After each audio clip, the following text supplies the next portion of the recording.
மைத்துனரே, யாரை பார்த்து பாஞ்சாலி என்று கூப்பிடுகின்றாய்?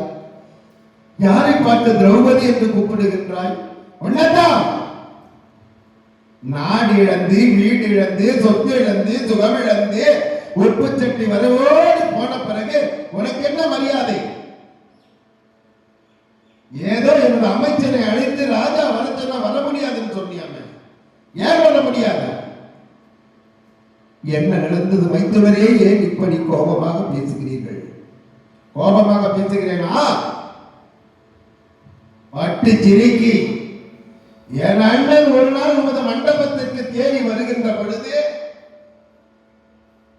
அந்த இடத்திலே தலையது நீர் என்று தெரியாமல் வருகின்ற பொழுது அண்ணன் விழுந்தான். தலைமுடி கவிழர் கீழே விழுந்தான்.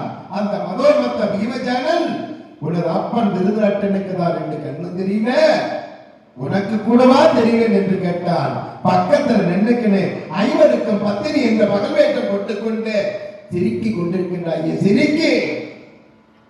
இப்பொழுது தெரிகிறதா நான் ஏன் வந்தேன் என்பதை சொல்லுகிறேன்.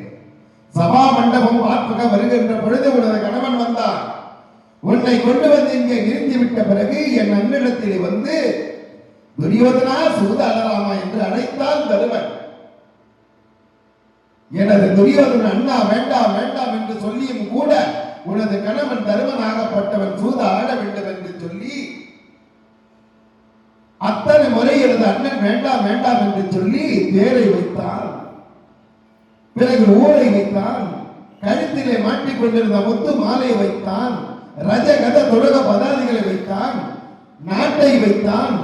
எல்லா தேர்களையும் வைத்தான். கடைசியிலே இந்த உலகத்திலே யாரும் செய்யாத ஒரு கேவலமான ஒரு தொழில், கூட பிறந்த அண்ணன் தம்பிகளை வச்சு சூதாட்டம். பாஞ்சாலி அது மட்டுமா? கட்டின பொண்டாட்டி ஐவருக்கும் பத்தினின்னு சொல்லிட்டு இப்படி திரிஞ்சிட்டு இருக்கிறீங்க. உன்னையே வச்சு சூதாடிட்டா உனக்கு என்ன மரியாதை?